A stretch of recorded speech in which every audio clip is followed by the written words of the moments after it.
大家好啊，我係方俊傑啊。如果有睇過之前綠豆電影港邊科嘅觀眾，可能都會對我有啲印象。不過比起睇戲，我其實更加中意睇波嘅，尤其係睇利物浦嘅波。今日嚟到呢個英國嘅中部城市伯明翰，我唔係連英冠嘅賽事都唔放過，只係嚟到呢個展銷會邊講邊 talk，訪問一個香港嘅球迷，一個瘋狂到要同英超球會合作搞生意嘅香港嘅球迷。大家好，我叫班，或者有人叫我做 BC。曾經擁有一間有1700位員工嘅工廠嘅老闆，高峰期試過欠債5000萬，繼而去咗便利店做店員，有50年球齡嘅球迷，而家係同緊啲英超球會傾緊版權產品嘅生意，一個香港人。喂，咦？喂，方俊傑。喂，你好，你好。喂，哇，好難揾喎，你呢度。呢度係啊，啱啱今日係set up，聽日開始啊嘛。睇完波過嚟啊？係啊，啱啱睇完啦，睇完阿仙奴嗰場啦，贏3-2啊。哦，你唔係睇完西咸對利記啊？唔係，睇完阿仙奴。哦 ，OK， 喂，坐啊。好。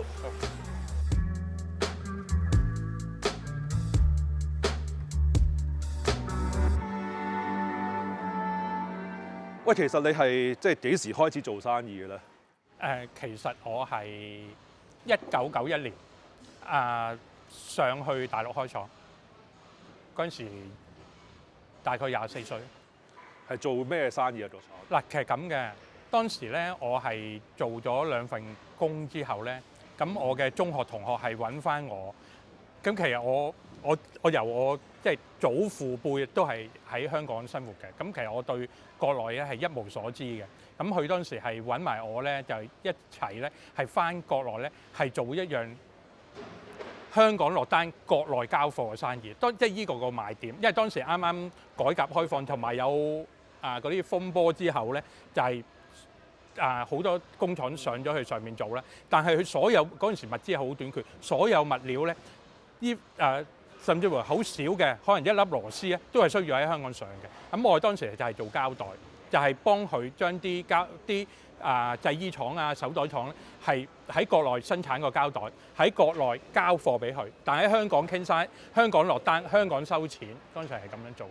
當年其實喺大陸搞工廠咧，係好敏感嘅一件事嚟嘅，算唔算咧？即係除咗要話賺錢，即係生意層面之外，其實都有好多嘢要考慮嘅。你嗰陣時有冇需要做呢啲嘢？其實自己就好好彩嘅。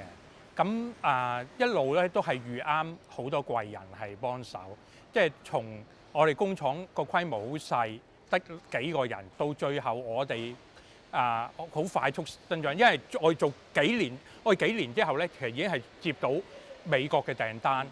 咁幾年之後，咁我跟住遇咗反傾銷，一做得好嗰陣時又反傾，我哋增長得好快，反傾銷啦。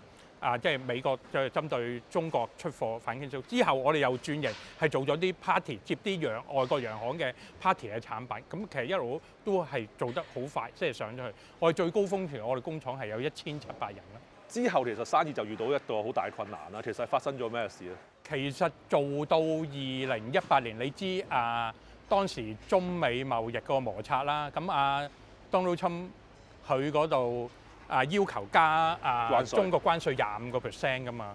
我好記得就係當時佢加25% 咧，咁客人咧即時咧就係一加完之後即時就停晒所有嘅訂單，咁仲要求我哋收咗錢，而喺個船未去到美國，即係開咗㗎啦，開咗我哋錢都落咗袋，我哋收 LC 袋咗錢嘅，係叫我哋俾翻12.5% 關稅出嚟，兼夾佢唔保證之後仲繼續落單俾你。當時已經其實間廠已經係，即係雖然係未到奄奄一息，但係其實已經係好困難啦，經營嘅困難，即係已經係需要銀行借錢啦，私人同啲朋友借錢嚟維持住嘅。其實當時我想決定間工廠停咧，其實最大嘅原因我係兩個問題。第一就係我自己嘅物業係因為係太太名啦，咁所以我先要徵詢佢個意見啦。咁第二就話我借咗朋友錢，我亦需要問佢覺得點樣啦。咁咁跟住我問埋我朋友，咁雖然其他人都係想繼續叫我繼續維持嘅，但我都係希望係轉型嘅，因為我覺得醫門即係話係需要接外國嘅訂單，醫門生意雖然係表面上係好似好好做，但因為你國內嘅工廠佢已經係可以做到呢樣嘢，兼夾個主動權唔係將訂單嘅主動權唔係喺我嗰上面。今日客人係俾你做，但佢明日可能係可以俾其他人。咁所以我希望係轉型，係做自己嘅品牌嘅產品咯。當時就係。咁所以就直頭狠心，一下子就終結咗間公司、間工廠先。係啊，咁終結咗佢之後，咁還賣晒啲物業啦，其實都係唔夠錢還晒俾銀行嘅。咁估唔到銀行嗰度好好人啦，咁佢嘅尾數佢冇再追我。咁當時我就以為就需要破產啦，即係準備俾佢申請破產，咁我就走咗去便利店嗰度做收銀。喂，呢件事其實聽落去真係好戲劇性先啦嚇，至少即係做咗20幾年大老闆喎。咪大老闆都係。哇，1000幾個員工嘅喎都。咁跟住，但係霎時間就要即係轉去做一個便利店嘅兼職店員啦嚇。即係嗰陣時嗰個決定或者嗰個選擇係建基於咩嘅咧？其實喺我嚟講咧，喺便利店做咧，其實我係做我自己打工，我做咗3份工啦。其實嗰份工係我最開心嘅時間，因為我翻去即係同我都係咁講啦，即係好似《雷洛傳》劉德華去咗，俾人分派咗去守水塘，同啲師奶阿婆搞下啲捉下鴨啊嘛，捉下鴨啊！我又唔係捉鴨，即係幫佢哋睇下啲嗰啲電話費啊！喂，點解阿婆你個電話費咁多啊？咁例如有啲記住啲街坊去買啲咩煙啊？啲小朋友放學食飯過嚟傾，即係佢一嚟到，你唔使俾佢拎起㗎咯喎，你自己就幫佢攞定俾佢。煙係會。煙，因為我知邊啲人個性係食開咩煙嘅，一嚟到咪遠咁咪即係拎定俾佢咯。其實基層嘅街坊咧，就等於我以前喺國內工廠同啲基層員工傾偈係一樣嘅。以前咧我係唔中意同，即係我哋工廠係有好多經理嘅，但我係唔會同佢哋開會嘅，因為點解咧？如果我坐落嚟開會咧，以國內人嘅性格咧，你講咗乜咧，佢就跟住去照做，佢唔會有任何意見，所以我會同佢哋講。你哋係需要係有反對嘅意見，你先至好開會叫我去。如果唔係咧，我係會同所有嘅落去基層同啲同事收下佢哋要有啲咩問題，翻嚟就同嗰啲經理佢哋嘅上司嚟講咯。咁嗰個都係一個互動。咁所以我喺嗰度同啲基層接觸咧，其實係完全冇問題啊。但係你冇乜 hard feeling嘅，即係唔覺得自己身份身段突然之間。我冇同任何人講過我之前係咩身份。所以就即係直接去見工嘅，真係。係啊，我就係同佢講，咁我只係有個偶然機會，就係識咗個 KOL，佢先知我係呢個身份啫嘛，唔係冇人知嘅。睇下呢度門幾多狗？前姐係啊，翻嚟啊！佢而家出名啊！而家紅咗而家，而家紅咗啊！誒，坤姐冇啊，代維修。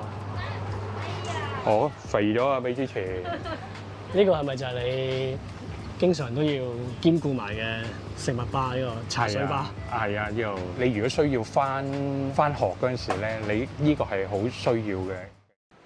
因為好笑嘅，講起便利店咧，我讀書即係我讀中學嘅時候，其實都做過好幾年便利店嘅暑期工，真嘅做咗好幾年喺尖沙咀嘅71。所以特別好多好神奇嘅經歷，可以一陣再分享㗎。我仲多啊，其實即係以我自己覺得啦，以一個即係話管理人員係落到去嗰度，其實你係會見到好多嘢。係㗎，你係真係做店員，唔係做經理。我唔係啊，冇得做啦，都要上堂㗎嘛，做經理。我邊有本事啊？所以你喺邊一區啊？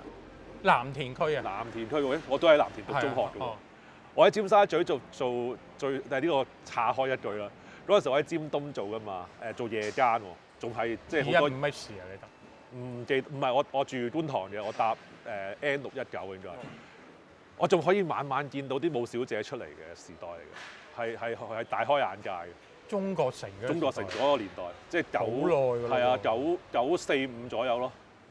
啱啱中2、3、4咁上下嘅年代，好開心㗎，所以做便利店對於我嚟講係一件好開心嘅事，好多嘢睇。但係我早啲知道去。你應該揀尖沙咀嗰啲做啊嘛，你真係揀屋村做，梗係冇嘢睇啦。而家尖沙咀仲有咩？而家就冇啦，而家去邊度都冇啦係啊。但係其實你嚴格上你係冇破過產嘅，係啊，當時係去冇銀行去，你係誤以為自己我以為佢最，因為你常人都會知道就話，喂你仲爭嗰條數，佢一定會追你啊。咁可能就係佢良心發現，喂你每年都賺你300-400萬咁佢，你爭個數係100-200萬嘅，但計起條數其實嗰100-200萬好多都係嗰啲咩手續費計出嚟嘅，如果唔係更加少啊嘛。所以其實做咗幾年便利店嘅生涯，嚴格上你係唔一定必須嘅，可唔可以咁樣理解？係啊，即係你可以唔需要做嘅，但你唔做你咪都係屋企啊嘛。咁事後諗翻咗幾年咁樣，即係一個調整期啦。我當有啲咩得着咧？你自己冷靜落嚟，你諗下之後條路係點樣咯。咁最主要嘅問題，你方遠你自己講啦，你可以唔做，但你點同屋企人交代咧？即係你點同太太交代咧？咁你太太即係去賣咗咁樓，咁你係咪以後嘅生活都係靠太太咧？咁第二，我話我借咗錢個朋友，即係雖然佢係任何嘢佢都冇講過，佢當然佢身家係一定啦。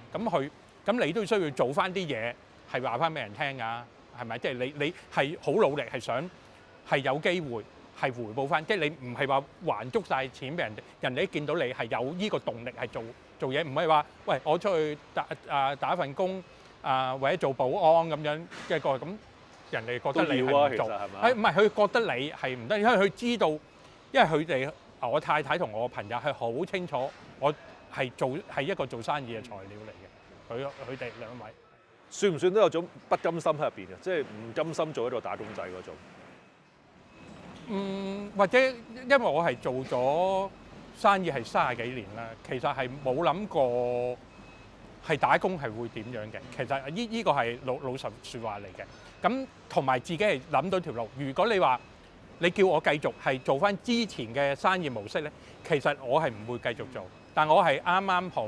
就係有咗依個模式，即係依個自家品牌之後，再從而就係攞咗license product， 咁跟住再做而家咯。咁嗰段時間嗰段經歷，對你最大嘅啟發啦嚇，最大啟發係邊度咧？我覺得咧嗰個時間係可以俾時間我停頓咗喺度啦，即係停頓嗱，因為我做咗去幾個月之後就係疫情。咁其實疫情你就算喺屋企同埋你翻工，其實都係一樣過啦。咁喺我自己覺得啦，即係喺71，其實你係接觸到唔同嘅人，因為每個人入去可能好快，佢可能就係增值咗啦。咁有一買好少嘢啦。咁但係我喺嗰個分店咧，其實喺個即係舊區度嘅大部分嘅客人咧都係啲年紀啲長者嘅街坊啊，或者啲小朋友，可能佢父母未必係同佢嘅父母住，可能佢留低個孫啊，同佢一齊住。喺我嚟講係好得着，我會係見翻好多我之前嗰20幾年係做生意係未接觸過人嘅市民嚟嘅。其實我當時有冇了解咗個世界多啲咧？透過呢幾年嘅經歷，對有啦，即係好多人生百態，你喺嗰度係見到，你喺其他地方你係接觸唔到，因為嗰個地方係每個人入嚟，佢可能只係幾分鐘，同埋佢可能已經係有特定嘅嘢需要你接觸，但你從佢你嗰每日如常接觸嘅嘢而了解呢個人嘅特性，其實已經係一件好好嘅嘢嚟嘅，俾我自己嘅嘗試就係。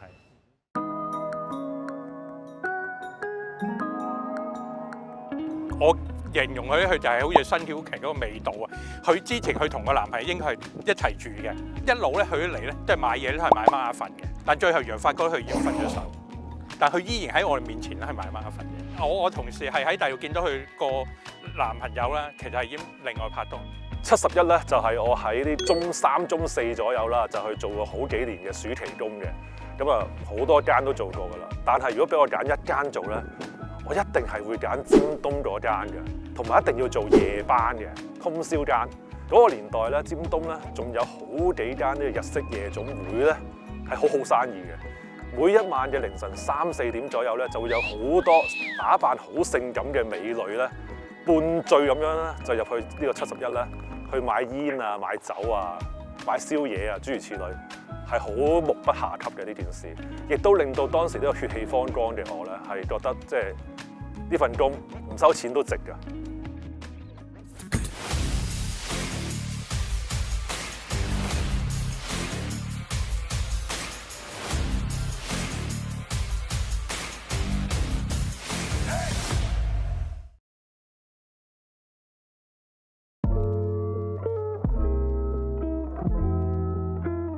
喂，一般球迷啊，即係好似我咁啊，即係最多就係睇電視直播嘅啫，大不了買張飛嚇，肉赤啲入去球場睇波啦嚇，即係好少好似你咁噶嘛，瘋狂到個地步要走去同啲球會做生意咁樣。即係你係幾時開始睇波同埋，即係一開始嘅時候其實係即係支持邊支球隊嘅咧？方俊傑，你太年輕啦。其實我唔係睇波開始，我就係聽波開始。可以話説係6歲啦，我估計係應該係6歲。當時我哋係聽喺屋企咧，係聽香港電台，係葉冠哲同埋阿盧振軒嗰個時代嘅。因為我相信佢係應該係唔係第一就係第二代嘅廣播。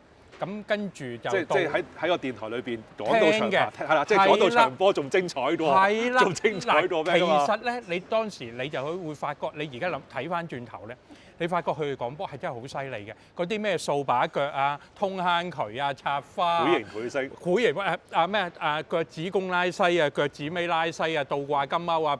咩彈其實你喺現場睇咧，根本就冇咁犀利嘅，係咪？彈琵琶，跟住又講咩醫院波啊，嗰啲全部就係喺嗰段時間咧，係我相信係佢之後，就因為阿盧俊軒咧應該就係心臟病突然過身嘅，咁就跟住就阿何老監咧就頂佢嘅位，就之後就好似嗰陣時商台仲未有嘅，我記得係聽港台，咁跟住就何鑑剛同林尚儀拍，咁林尚儀之後咧就轉咗去商台就拍蔡文堅，因為蔡文堅應該咧係新聞部嘅喺商台咁佢就係佢兩個開啦，咁嗰邊就何老監就揾埋佢細佬，咁一路我哋聽落嚟，嗰陣時係我哋即係屋企仲未有電視嘅，咁直至到咧香港，我記得就係82年嗰陣時無線咧先至係全程直播晒所有世界盃，其實之前都冇直播嘅。我印象係冇全部直播，咁我嗰陣時已經係好瘋狂嘅，嗰陣時已經係10幾歲，係成日踢波咁睇嗰個。所以你係本地波先㗎啦，個起始點係咪？咁係邊隊啊？唔係，有香港就係嗰陣時係得幾隊嘅啫嘛，最熟就係南華啦、愉園啦、加山啦。其實嗰陣時我係偏阿琴姐嗰隊加山嘅。因為我係咁嘅，我都仲未想，我都想證實，因為我媽家母同我講咧，佢話我其中一個舅父係踢過加山嘅，但係我見咁耐傳聞嚟嘅，係啦，我咁耐我唔記得問一問佢，係啊。好啦，咁跟住就所以，如果你話睇外國波，就可能係82世界盃開始啦。如果係直播嘅係，但之前7幾年咧，當時係黑白電視係播緊英國甲組聯賽，嗰陣時就係捧利物浦啦，因為當時係最勁，嗰陣時係杜格利殊啦，中鋒9號係路殊啦，70年代尾，桑拿士啦，嗰陣時係嗰陣時係所以其實同我係好朋友嚟嘅喎，我係利物浦啦，嗱即係見到啦都，直到即係好啦，咁你譬如一直都睇即係睇電視嘅波啦，有冇邊一隊波你真係覺得或者有邊一個賽事對你影響最大啊？即係最記得。係82年嘅，即係嗰陣時係除咗第一次睇直播，82年嘅世界盃，其實嗰陣時係開始係好中意西德，係啊，我踢親當時我踢親波咧，我都話自己係漢斯梅拿10號。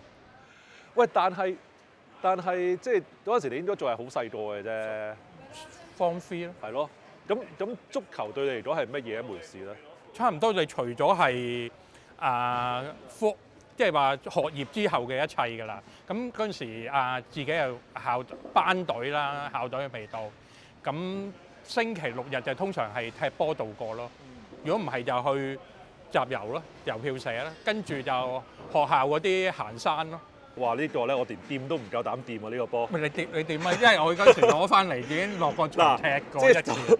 首先你就咁睇佢個顏色或者佢個款式咧，都知道有一定歷史嘅意義喺入邊啦。另一樣嘢就係好多簽名啦嚇，雖然未必睇到係邊個簽名啦，可唔可以介紹下呢個波？對你人生可能即係我真係唔夠膽掂呢個。揾翻出嗱，呢個其實咧就係1982年咧，咁香港電台當時何鑑江咧，咁佢就舉辦咗一個咧，就係嗰屆世界盃瑞士冠軍嘅。咁我買兩邊啦，咁嗰陣時我印象係好美嘅，係意大利同西德啦。咁我就去抽，好似係有兩個人嘅，去抽中兩個人。咁我就行路上去廣播道拎嘢，咁上到去咁咪一拎咁有波，跟住拎埋個咁有個鐘嘅咁樣啊。呢個都幾正喎！係啊，送禮物送個鐘，係啊，咁做禮物。咁我拎翻屋企咧，家母第一句佢就問我，佢話你搞咩啊？你會點解有人送個鐘俾你咁樣？但而家用得嘅喎。係啊，你都真係算 keep 得好好。呢個波係咩咧？呢啲簽名係咩嚟嘅咧？都應該係當時我記得咧，就係我唔知係咪應該係嗰年嘅年頭，就係港聯對西德嘅科隆隊，因為當時應該係阿列巴斯基嚟。即係嗰啲友誼賽。友誼賽應該係農曆年嗰啲賀歲杯啊，嗰啲嘢嚟嘅。咁就所以啲球員就個兩隊嘅球員一齊簽咗名。咁啊有啊，隊長梁瑞榮啦，當時我見到係陳法之啦。係啊，法師 uncle 啦，而家係啦。咁啊，陳世九啦，你聽過未？聽過。喂，咁呢個其實幾多年歷史啊？即係已經42年咯。42年歷史喎，你點樣 keep 到咁犀利㗎？因為我自己曾經都有啲簽名波喎，係甩晒㗎啦已經。唔係啊，依個已經係 keep 得唔好啊。原因係當時我拎咗翻去咧。當時一齊踢波嗰啲朋友咧，啲同學仔咧就禮手攞咗嚟就踢咗場波，跟住先識珍惜，就翻去就揾嘢，掹住就擺喺床下底咯。咁耐冇掂過㗎。咁呢幾十年嗰個做球迷嘅過程裏邊，有冇啲咩好瘋狂嘅經歷係可以即係分享下？我見你都有啲即係如果係可以路過，即係話經過係可以收藏嘅，我都係會去嘗試。咁我有啲簽名嘅波衫嘅，咁我冇拎嘅，因為即係太近期啊，即係阿謝拉特嘅我有啊，佢寫咗啲都係唔好講。咁啊，有啲引死我嘅啫，你想係咪？你寄俾你啊！冇，我唔信。我諗過一個問題嘅，呢個係認真嘅。我覺得咧，嗰個簽名嘅意義咧，唔係在於淨係個簽名喺件衫上邊，而係你同佢一個交流、嗰個相處咧，即係佢喺你面前簽咧，呢個先至即係價值大啲啊嘛！我曾經試過有一次啊，唔係我簽名，係我一齊啊！我哋係去睇水晶宮鬥對李斯特城，應該就係李斯特城攞冠軍嗰年。我有印象好嗰個有個球員，佢都係會問我哋個朋友，你叫咩名？佢寫埋落去，其實係好窩心嘅。我覺得點都要你即係一定要揀兩隊啊，至少即係兩隊真係對自己影響大啲嘅，真係即係希望佢會贏嘅咁樣先算啦。有冇邊兩隊咧？我首選就係利物浦嘅，其實佢當年喺80年代咁威風，其實係即係同我年青成長嗰陣時期一樣啦。其實好多嘢我都仲記得，佢其實有兩單大鑊嘢去喺石洲山嗰個啦，死咗幾日，即係好似喺幾年前希斯堡路慘劇啦。係啦，即係佢啱啱幾年前先至翻案啦，係咪？都算嘅，係啦，即係算平反啦。咁啊喺比利時啦，自己事係啲警察事。咁啊比利時啦，嗰單嘢即係歐洲冠軍球會杯，係啦。祖雲達斯嗰次啦。嗰個咧，我都係有喺電視直播睇到噶嘛。呢兩另一隊啊？另一隊而家就係中意曼城啦，突然間，就並唔係勝利球迷嘅，因為係其實有生意上，我越嚟越發覺呢個球隊係可以，即係佢發展空間係好大，喺個商業價值上面啦，我自己覺得。有冇一啲即係一啲事係啟發咗你咧？直頭令到你可能對於某啲價值觀上面嘅改變啦，即係一啲球賽啊，或者一啲即係球會嘅一啲發生過嘅事。喺我嚟講，我覺得好多時我係好中意就係話嗰隊球隊啊，當喺個劣勢之後翻平再贏翻波，其實我好多時我都係有印象。所以難怪你中意利物浦喎，都真係佢都好擅長呢樣嘢。佢當然喺土奇啊，咁我之前中意西德都係啊，雖然佢兩次決賽啦，咁喺86世界盃決賽，佢原本追翻2-2㗎嘛，咁啊最後俾阿根廷嗰個前鋒叫肯尼基肯尼基亞單刀係咪啊？咁其實佢都係我喺我心我都仲記得佢哋嗰個振奮人心嗰個精神咯，我自己覺得。喂，所以都有少少似你嘅人生經歷喎嗱，即係輸咗某一段唔緊要，即係最緊要打翻上去，仲要繼續作戰落去係嘛？即係希望即係可以有呢個逆轉勝嘅一刻啦喎，都有少少似你嘅喎。其實係一定係要有機遇，我覺得係有機遇。如果你係冇嗰個機遇嘅話咧，其實你係點樣用心都係唔得咯，即係呢個。咁所以我自己覺得就話好多嘢都係即係要落咗場先。嗱，你一定要做，你一定要做自己做最做盡去先啦。咁其他嘢你咪交俾上天個安排嘅決定咯。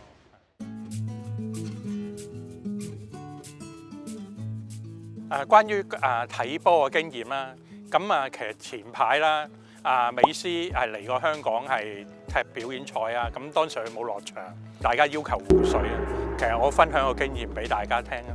咁我喺買過一張波飛係巴塞羅那對華倫西亞嘅，當時係號稱咧係第12位球員支持者，但我係連美斯個頭個身影都睇唔到。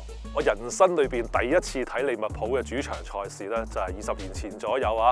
咁我個計劃咧就係由呢個 London 咧搭呢個火車上去晏菲路嘅，咁就以為10拿9穩㗎啦。咁結果咧就上到火車站咧先撞正咧火車大罷工嘅。咁結果咧我係都有上到去晏菲路嘅，就係搭的士啊。咁啊結果同啲同事一齊咧係用咗呢個大概港幣2000蚊左右咧，就由呢個倫敦咧直飛上呢個利物浦。第二次嘅經驗咧就係2014年啦，咁咧買飛嘅時候咧就以為去睇捧杯嘅，買完飛冇耐咧就出現咗呢個謝拉特跣腳事件，咁結果咧我就同當時嘅嗰個老婆咧去到咧就係睇呢個利物浦攞亞軍啊！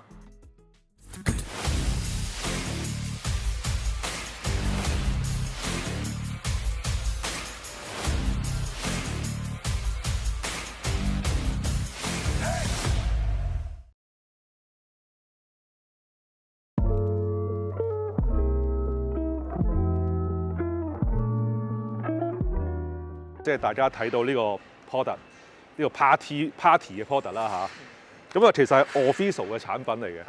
喂，即係以我呢啲理解就係呢啲咁樣嘅，即係歐洲足協啊、世界足協啊，或者即係歐洲大球會嘅官方產品，咁佢哋自己出㗎啦，自己喺自己網站賣啊，喺自己個 Mega Store 賣啊咁樣。你點解仲可以攝到個位落去嚇，攞到佢哋嘅 license？賣到即係賣到 official 嘅產品嘅咧？嗱，其實而家喺嗰個市場學上邊咧，咁佢哋會有一種咧就係叫做 license 嘅可以咧係判出嚟係俾其他嘅公司咧係用嘅。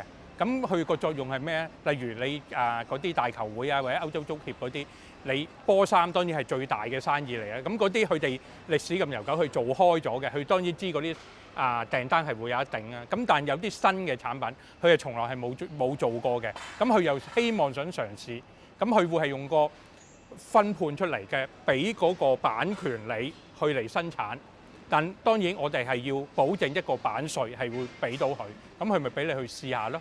當然佢係會睇下間公司嘅規模啦，咁歷史規模嘅財務狀況啊，同埋對佢哋嘅商譽有冇影響，即係對嗰個品牌嘅商譽有冇影響，咁佢咪可以判到俾我哋咯。當時就係，所以你就睇啱咗嗰個，即係佢哋未搞呢個 party 產品嗰個咁樣嘅 home quick 啦。係啊，嗱，事源係咁嘅，我哋公司咧係自己建立咗個品牌係有幾年嘅，係做一個叫做品牌目標咧，係一個講家庭派對文化嘅。喺22年嘅歐洲國家杯咧，其實我哋當時咧係做咗個 B 貨出嚟，係即係未有 license 嘅，係啦，咁喺香港賣，咁但係好遺憾啦，嗰個做咗出嚟係一盒都賣唔到啊！咁之後咧。咁我哋識咗一個，我識咗一個女仔。咁嗰個女仔佢係喺做 F1 嘅 merchandiser 嘅。咁佢睇咗我盒嘢，佢俾咗意見出嚟。我哋盒嘢係差咗嘅嘢就係佢話我哋係對個品，即係啲國際品牌啊，佢係好要求嗰個可持續發展同埋環保個概念嘅。咁我將我嗰盒嘢改頭換面之後咧，就等個時機，有個機會就喺上年嘅年尾左右啦。咁我知道咗呢個歐洲國家杯咧，佢係仲係攞緊，即係個代理仲係揾可以授權人繼續，即係授權啲公司繼續做呢個品牌，即係可以出呢個 license 出嚟。咁我去同佢申請咯。咁我就 present 咗我哋嗰盒 A 貨俾佢睇。咁我將我哋嘅概念就係話，當歐洲國家杯出嗰陣踢嗰陣時啦，唔係所有人都去晒德國噶嘛。咁你有一個國家嘅人，佢會係留翻喺屋企支持佢自己嘅國家隊。咁咪用我哋呢套嘢呼朋喚友，揾埋啲親戚過嚟一齊對住個電視嚟，就將自己間屋係啦，變成個球場啦。啦，係啦。咁啊呢個概念話俾佢聽。咁佢跟住就係睇翻我哋公司嘅背景啦。咁對個可持續發展啦，個產品可持續發展同個環保嘅概念做咗幾多啦？咁最後就問我哋公司有冇嗰個 GS1，即係我哋呢啲產品係要個巴曲，即係呢個G 天噶嘛。咁有啲公司未必有，咁我啱啱有。咁又問我哋對嗰個社區有做過啲乜嘢啦？咁我哋又喺香港咧，我哋有將啲產品咧係拎去俾中途宿舍嘅工友咧去做嘅。咁呢個佢又就攞分啦。對社區有啲貢獻。係啦。咁跟住就睇埋我哋工廠究竟驗廠合唔合格啦，因為佢呢啲係好着重啦。咁最後就係睇埋我哋嘅財務報告。咁批咗出嚟咧，都1個零月去批咗俾我哋，但係嗰陣時已經係11月尾啦。嗰陣時。喂，但係即係你言下之意，其實2年前你係未有攞即係呢個 official product 呢個概念㗎嘛，係咪？係啊，嗰陣時完全係唔識嘅。好啦，我想問啦，第一樣嘢就係2年前世界盃其實都好大件事㗎嘛。係啊。但係你嘅生意咁慘淡啦，你講到即係一件都賣唔去啦，你有乜嘢推動你仲繼續落去咧？即係正常放棄咗啦。唔係嗱，首先我哋自己都希望繼續將我哋呢個即係你信嘅品牌你信呢樣嘢嘅，要繼續推落去。咁我哋一路研究緊，究竟我哋點樣可以修正我哋嗰個生意？咁我哋從我哋之前啱開始嘅，我哋希望揾香港嘅設計師做嘅品牌。但係喺依刻我哋發覺咧，係如果我哋係面向世界咧，係暫時依刻係唔得。咁我希望係借咗外力，咁從嘅孩之寶嗰個經驗，跟住到歐洲國家杯呢個經驗，再推上將來8月大家會知嘅就係個英超球隊嗰個經驗。我哋一步步咁喺度出嚟，就跟住我哋希望就係之後會帶翻我哋香港嘅設計師去翻其他世界各地嘅 retailer 啊嗰啲地方可以上到架咯，啲貨就係咪都有自肥嘅理由喺入邊咧？嗱，即係我聽你講就係你而家同緊唔同嘅英超球會都傾緊合作啊，係咪有啲着數喺入邊啊？即係會唔會見到啲球星啊，或者直頭係喂有免費飛入場睇啊咁樣咧？方丈，你想多咗，嗰個係完全係兩樣嘢。佢球會係好大，分得好仔細嘅，但係就話可以咁講係要一間間慢慢傾翻嚟所有嘅生意。但係你話下一步我哋香港人嘅公司可以同佢合作到去咩階段咧？我都唔敢講。即係而家呢段時間，我希望係會係深入好多，因為其實球隊無論球隊同埋而家歐洲足協嗰啲，佢都要求好多嘢咧。其實係我哋需要係做到佢個關於社區，唔係單單係賣個產品嗰樣嘢嘅，佢要求我哋。2年前嘅失敗，咁啊推動到你而家即係有少少轉變啦嚇，即係一方面就由香港咁細變成即係面向全球啦，另一方面就係由你頭先所講嘅 A 貨轉成一個真係有 quality control 啊，即係有保證嘅一個有 license 嘅 product 啦。咁個過程裏邊其實好啦，而家你同即係歐洲足協，又或者同呢個英超大球會去傾，最難過或者最難搞、最特別嘅地方喺邊度咧？除咗頭先你所講，即係可能都要做好多關於社區嘅課題之外，佢要求嘅嘢，首先就話我哋嗰好彩，其實就話香港公司其實同英國嘅公司，即係香港公司，大家喺個法律上嘅層面好多咧，都係可以接到軌嘅。你明白啦嗰個。咁而最大嘅問題喺我哋同佢傾嗰度係關於嗰份保險，因為你知啦，佢肯將嗰個佢哋自己個商譽即係俾授權俾你用嘅，佢驚你如果搞得唔好嘅話，係會影響到佢嘅商譽嘅。呢個係佢哋最 concern嘅。咁第二就係話個可持續發展，你知道啦，我哋嗰個產品其實係可以叫做一個一次性用完嘅產品嚟嘅，即係開 party 嘅嘢。咁佢哋開頭同我哋傾嗰陣時，佢都好擔心你點樣可以做到？係啦，你要用木叉㗎咯喎。係啦，唔係我哋用咗木叉好耐㗎啦。我啲木叉係鋸唔爛，唔會爛嘅，鋸牛扒都得嘅，絕對係。即係嚟緊6月嗰個歐洲國家杯嘅期望係啲乜嘢啊？點樣會令到你嗰門生意即係個生意額或者即係做得好啲？又或者你最擔心係啲咩情況發生咧？嗱，而家我哋主力係賣英格蘭嘅，我哋呢盒嘢即係喺全球都係。我哋冇係全球，因為佢太遲啊！佢俾得我哋授權，同埋我哋因為第一次做咧，我哋喺個設計上啊好多方面咧，我哋慢慢係適應學習。我做完個產品出嚟咧，其實俾佢批完咧，已經係過咗農曆年。咁我哋跟住翻轉頭去揾翻我哋所熟悉嘅英國嘅嗰啲大嘅超級市場啊、discount store 啊，全部都唔蘇啊！因為我自己心知，因為我做開佢生意，但係佢因為佢通常佢會係喺過年前已經係落咗單，農曆年之後已經要車出貨，我哋連版都俾唔到佢，甚至乎俾我哋個代理，即係俾授權我哋個代理，佢唔要我哋貨，因為佢個budget已經全部去做晒波衫或者其他產品，佢同我講。咁我哋唯有就係首先就係安排揾咗香港，即係移居咗過嚟香港係做開咗足球嘅以前做嘅媒體嘅朋友咧，就係幫手做宣傳啦。咁跟住就喺我哋上年其實我哋喺依度已經擺過展覽㗎啦。咁揾翻嗰啲分銷商傾翻啦。咁再者你知啦，依幾年係好多香港人移居過咗嚟，都會做咗啲小店㗎嘛。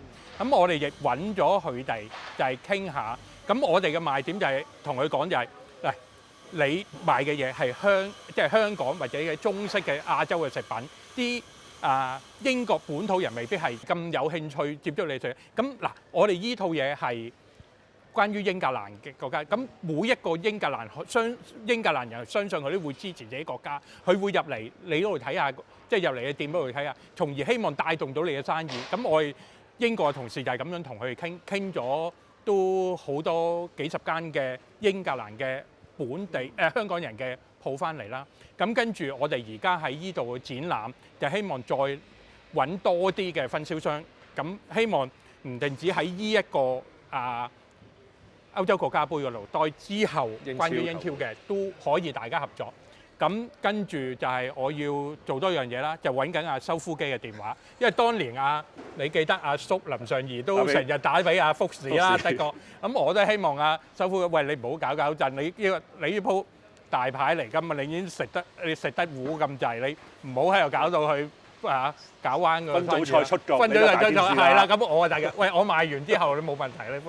唔係都我希望佢得唔係有激親即係求神拜佛，求神拜佛至少入決賽啊，係嘛？咁我信教嘅，咁最後就係希望我做晒所有嘢啦，咁希望就係主耶穌決定啦。咁我呢間嘢咁即係今年歐洲國家杯就當係小試牛刀啦。我哋可以期望即係嚟緊英超就見到好多你出嘅 product 啦，係攞正官方即係官方認可嘅。係啦。